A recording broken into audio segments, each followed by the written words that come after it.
Tiene la palabra el diputado Juan Brugué.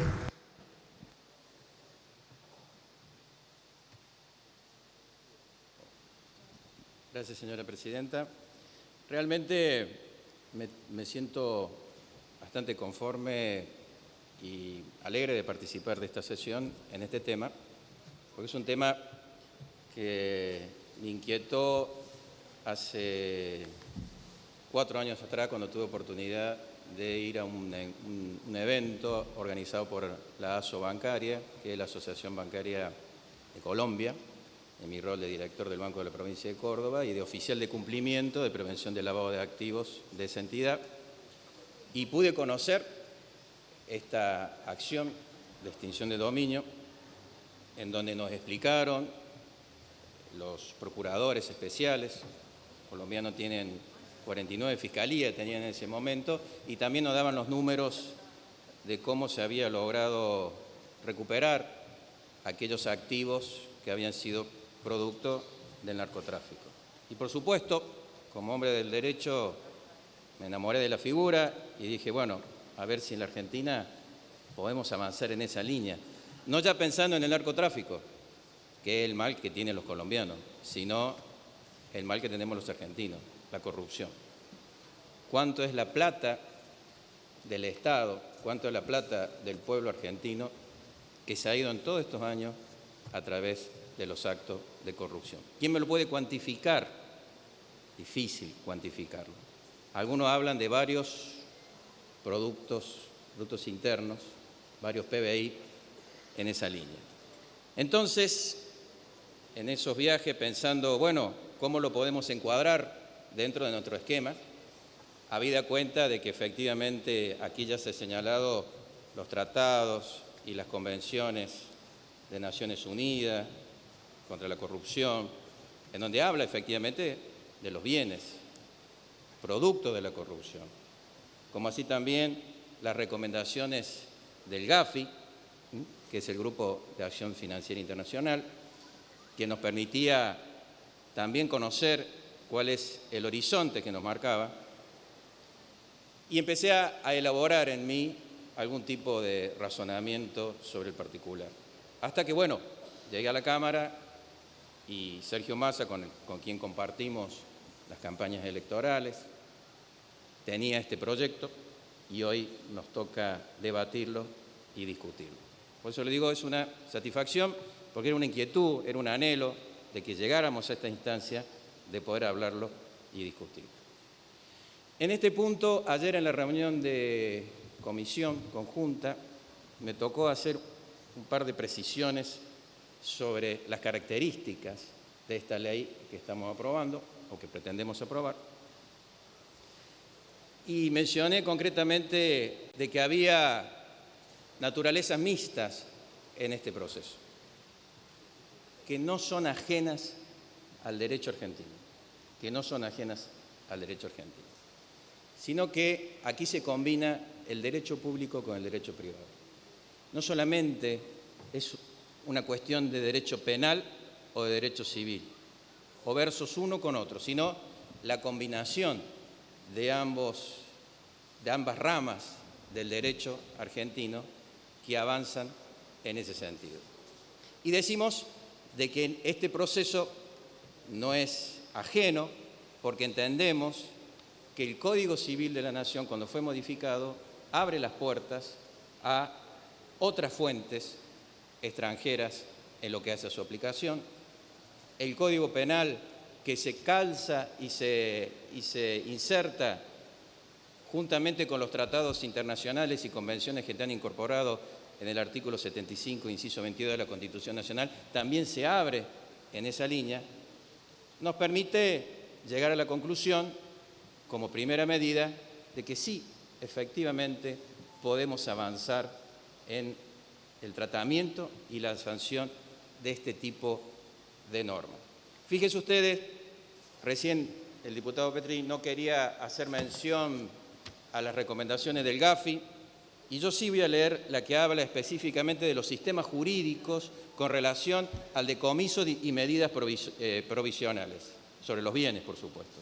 El GAFI nos dice: los países deberán considerar la adopción de medidas que permitan que tales productos o instrumentos sean decomisados sin que requiera de una condena penal o que el imputado demuestre el origen lícito de los bienes en cuestión, que están sujetos a decomiso en la misma medida en que este requisito sea compatible con los principios de las legislaciones nacionales. Y yo no voy a omitir este último apartado de que sea compatible con los principios de la legislación nacional, porque voy a adelantar, señora presidenta, de que sí, efectivamente, son compatibles con nuestros principios.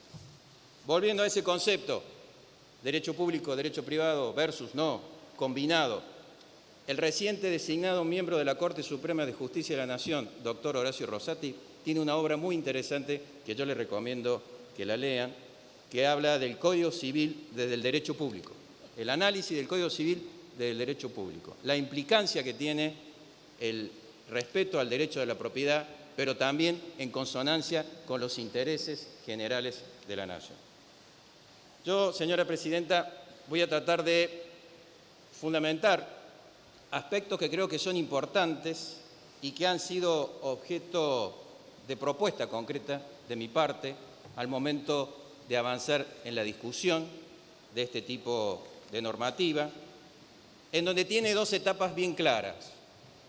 La primera, la determinación por parte del fuero penal, del Ministerio Público, de determinar e identificar existencias de bienes en sentido amplio. Aquí debemos tomar el concepto de derecho de propiedad, como lo dice la Corte Suprema de Justicia de la Nación, todos los bienes susceptibles de apreciación económica, fuera de la vida, de la libertad y de la integridad de la persona. Identificar esos bienes que tengan un origen o de una derivación de actos ilícitos, de delitos, que la misma norma se encarga de determinar cuáles son esos delitos. ¿Por qué?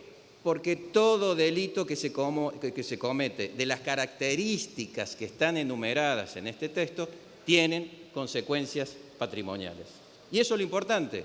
Y cuando ya entramos a las consecuencias patrimoniales, sí entra a jugar las reglas del derecho civil.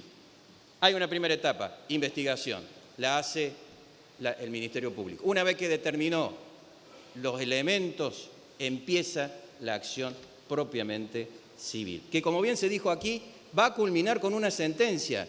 Es un proceso que garantiza la participación de los afectados. Es un proceso en donde se va a respetar todas las garantías constitucionales, porque a su vez también rige supletoriamente el Código de Procedimiento Civil y Comercial de la Nación. Por lo tanto, el juez, ante el pedido de alguien que se considera afectado o con derecho sobre el bien que está siendo objeto de esta acción, le va a poder dar la participación de ley que corresponde.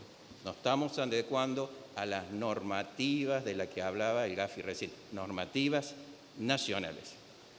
Pero no contento con eso, hemos avanzado en la modificación del Código Civil y Comercial de la Nación. ¿Por qué? Porque entendimos de que la cuestión patrimonial, las consecuencias patrimoniales de la comisión de estos tipos de delitos, tiene un parámetro concreto que es el Código Civil. Y en ese contexto entendimos que había que hacer un agregado importante en el artículo 386 que habla de los actos jurídicos.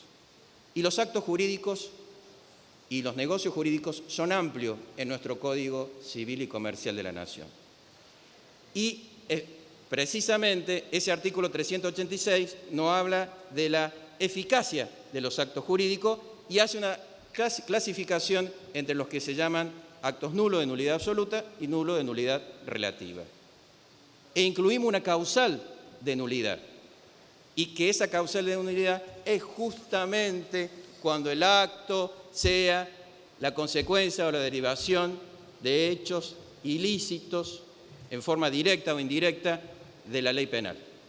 O sea, que desde el punto de vista civil y para tranquilidad de aquellos que defienden el derecho de propiedad, que yo también lo defiendo y que no estamos invirtiendo ningún tipo de principio constitucional sobre este derecho, Si se demuestra en la etapa esa preliminar, a través de las investigaciones correspondientes, de que un acto jurídico, adquisición de un bien, permuta, donación, adquisición de títulos, todo lo que entra dentro de las posibilidades del concepto de derecho, del derecho de propiedad que señalé recién, se deriva de ello, ese acto jurídico es nulo, de nulidad absoluta. O sea, no nació, no tuvo una causa legítima, no entró en el mundo jurídico y por lo tanto, al incluirlo como una causal en ese sentido, los jueces van a tener el elemento suficiente desde el punto de vista civil para avanzar en eso. ¿Y cuál fue el motivo de incorporarlo en el 386? Porque está en juego un principio general, un principio elemental, que es justamente la afectación a los intereses generales, la afectación a la sociedad. ¿Quién me puede decir que la plata que se obtiene de la trata de personas, del narcotráfico, de la corrupción, no afecta los intereses generales? Sí lo afecta, porque se está desviando de los conceptos propios de lo que es la licitud del origen de los fondos. Entonces, en función de eso, justamente entendíamos positivo incluirlo. En ese aspecto también señalamos, señor presidente, que el vicio que convierte en nulo, de nulidad absoluta, el acto jurídico está dado por la afectación gravemente, ¿sabe de qué concepto? De la moral social. Se afecta la moral social de la ciudadanía. Se afecta un interés general, porque la consecuencia patrimonial de ese acto o actividad ilícita conlleva ello. De ahí entonces, fíjense ustedes, señor presidente, presidenta, que por aplicación del artículo 387, el que le sigue del Código Civil, se permite que justamente el Ministerio Público, lo que nosotros estamos poniendo en la ley, que no estamos inventando nada, es el que está legitimado para alegar la nulidad absoluta de un acto jurídico. Por lo tanto, nos estamos circunscribiendo a las disposiciones de las normativas nacionales cuando avanzamos en esta materia. Pero no nos quedamos ahí. ¿Por qué no nos quedamos ahí? Porque también entendíamos que había que introducir un artículo específico en lo que hace a la extinción de los derechos reales, para que no quede duda, y así se incorpora el artículo 1907 bis, que establece una causal especial o específica de extinción de los derechos de propiedad. Y esa causal de extinción de los derechos de propiedad son justamente cuando, lo leo textualmente, señora presidenta, cuando se trate de bienes utilizados o provenientes de actividades ilícitas, así como también su administración y destino, el derecho de propiedad se extingue de una manera absoluta mediante sentencia judicial en favor del Estado Nacional, sin contraprestación ni compensación de ninguna especie. O sea, estamos completando los conceptos que ya existen en nuestro Código Civil y Comercial de la Nación. A lo cual también se agrega otro aspecto importante, porque acá dijimos, las consecuencias patrimoniales de un acto ilícito del mundo penal afectan a los intereses generales. Pero puede suceder, y de hecho sucedió, y está prescripto también o establecido en el Código Civil de la Nación, lo que nosotros en Derecho conocemos como la prejudicialidad penal. La prejudicialidad penal, que el Código Civil nuevo técnicamente habla de la suspensión del dictado de la sentencia civil si hay una acción penal precedente a la acción civil. Esos son los conceptos que están. Pero este artículo 1775 establece excepciones. ¿Qué hacemos nosotros? Incluimos un supuesto más de excepción. El que dice, concretamente como inciso D, si se ha iniciado o puede iniciarse una extinción de dominio a favor del Estado. O sea, quiere decir de que existiendo una causa penal en trámite, se puede iniciar la acción de extinción de dominio sin que la sentencia que tenga que recaer en ese proceso civil deba estar atado a la suerte del proceso penal. Por lo que dijimos recién, las consecuencias patrimoniales negativas que tiene ello. Bien se dijo aquí, con cierto criterio y cierta duda, qué pasaba si el Estado avanzaba en una acción de este tipo y había un proceso penal paralelo, y después resultaba que del proceso penal surgía de que efectivamente la persona no era la responsable del delito, no era autor, o el hecho no existía como tipo penal. ¿Qué había sucedido? Hemos logrado obtener un bien, el Estado lo incorporó dentro de su patrimonio y por lo tanto hemos cometido una desapoderación sin causa alguna. Nuestro sistema normativo tiene solución para ese supuesto. ¿Dónde, señora presidenta? En el mismo Código Civil de la Nación. Como dijimos, las recomendaciones del GAFI se van cumpliendo en función de nuestro ordenamiento jurídico. ¿Y a qué me estoy refiriendo?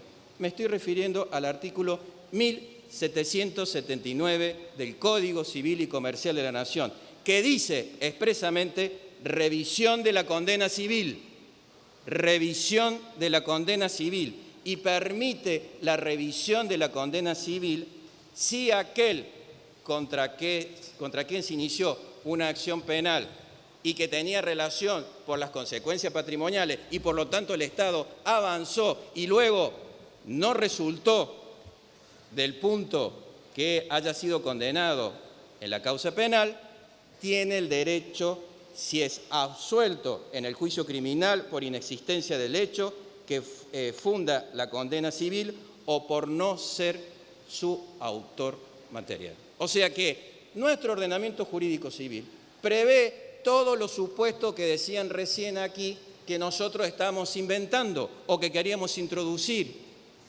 Nada que ver, señora presidenta. Las garantías constitucionales, el derecho de propiedad está incólume, está dentro del esquema de lo que establece el artículo 17 de la Constitución Nacional.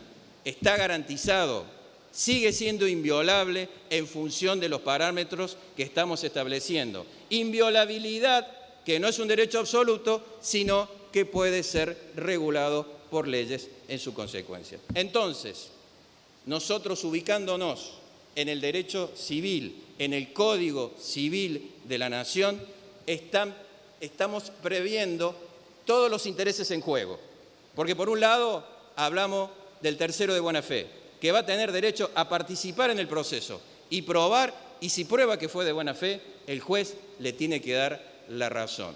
Estamos previendo porque estamos remitiendo al Código Civil, que esa es la gran ventaja de esta ley. Esta ley no podía estar desconectada del Código Civil. Desconectarla del Código Civil sí podía haber generado algún tipo de duda sobre el alcance del mismo. Sí podía haber llevado a la conclusión de que podría haber principios del derecho penal que podían estar en riesgo o en juego. No, señora presidenta, al nosotros conectarnos con el ámbito del Código Civil y al establecer todo el cúmulo de garantías más garantista que otros códigos civiles, que el Código Civil de Vélez, el que tenemos actualmente, es lo que nos permite tener la tranquilidad que las recomendaciones del GAFI de establecer este mecanismo están en consonancia con nuestro esquema. Por eso, cuando recién decía de que efectivamente nuestro ordenamiento constitucional regula el derecho de propiedad en el Código Civil y que está en consonancia con las normas del Código Civil, lo que nosotros estamos aprobando aquí, estamos diciendo de que estamos encuadrados en los principios constitucionales. Fíjese, presidenta, ningún Estado de derecho podría consentir o reconocer un enriquecimiento ilícito sin causa o por abuso del derecho. Pero peor aún también, permitir el lucro, el beneficio o las ganancias provenientes de los delitos o actividades delictivas en desmedro de la salud, de la educación, de la seguridad y de la prosperidad. Este es el concepto y el sentido que tiene esta ley. Este es el encuadre jurídico que nosotros le damos. Esta es la perspectiva y la orientación legislativa que tiene. Para aquellos jueces que el día de mañana tengan que revisar esta ley y tengan que aplicarla, sepa de que desde nuestra bancada y de la mayoría de los legisladores que han firmado este dictamen, no hubo ni la más mínima intención de violar los principios constitucionales. Al contrario, es introducir una normativa que tiene compatibilidad horizontal, o sea, con el Código Civil, y compatibilidad vertical con la Constitución Nacional. Muchas gracias, señora presidenta. Gracias, diputado Brusco.